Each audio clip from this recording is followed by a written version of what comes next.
Ngayon, parating na rin yung red buff natin. Mukhang kukunin din nila yun. Yung ating Nelsgad ay babagsak. Krisnab with that kill. Ito nga po yung flicker na Kiwa with that ultimate. Kiwa will gonna get that Jin 1 and Zep with that kill against our Krisnab, mga kaibigan.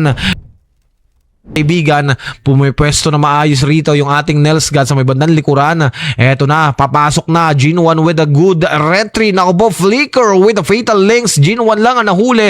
Medyo nahuli nga po rito, mga kaibigan, with the real world manipulation. Yung ating Nelsgad ay tutumba. JC with a double kill and triple kill, mga kaibigan. Ilista mo para nga po sa ating JC using that Granger at pinasok sa loob ng tower, getting that maniac kill, mga kaibigan. Pero dito na nga po yung ating Raging Sandstorm with the real world manipulation. Ako po, delikado yung ating Krisnab, nabigyan na kamatayan. Yung ating Shu nag-aabang lang sa may bandang Gedli, binakbakan, sinuntok-suntok yung ating Sep, naiwan yung ating Kiwa na pa-flicker out. Gedli flicker with that fatal links. Yung ating JC makakawala, mga kaibigan, nakapag-purify dito. Nelsgad makakuha ng kill, pero si Kiwa magiging kapalit dito. Naku po, monster kill na yung ating Sep. Naku po, mapapa-soul saver palayo, pero naku, naging magkamali siya ng nilusutan doon.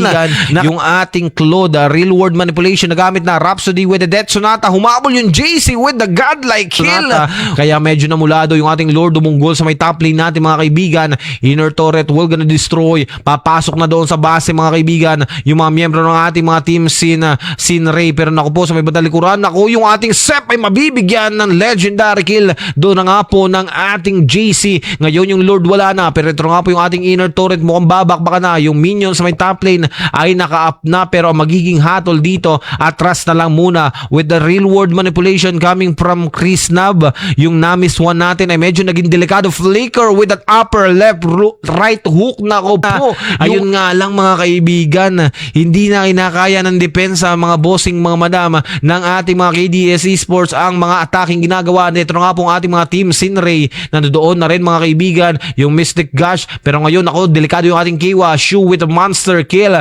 2 members are down, ladies and gentlemen. Real world manipulation nagamit na rin, pero mukhang abante na, tatapusin na yata ng ating mga team Sinray ang game number 2 na to. Let's find out kung kaya pa rin ba depensahan dito nga po ng ating mga KDS Esports ang game number 2 or yung kanilang base, dahil atras abante na lang muna sila. Yung mga minions ay patuloy na namamanipula ng ating mga KDS Esports. Ang magiging hatol neto nga pong ating mga team Sinray, atras na lang muna. Krisnab mukhang maiiwan. Ako po, delikado. Oh, another failed fatal links coming from Nelsgad, and that is JC with the legendary kill. Ngayon, eto na nga po yung ating Nelsgad pumasok with the fatal links with the blazing duet. Doon na nga po sa may bandang likuran, pero kaya bang kumuha na isang casualty? Balik muna doon with the flicker out. Naku po yung ating Raging Sandstorm, pinasok na ating Maengsan. Delikado, ito nga po yung ating Shu with the legendary kill. Nelsgad ay tutumba, legendary kill for our JC, and Sep will gonna fall down. Nag-tower lock na ang ating mga team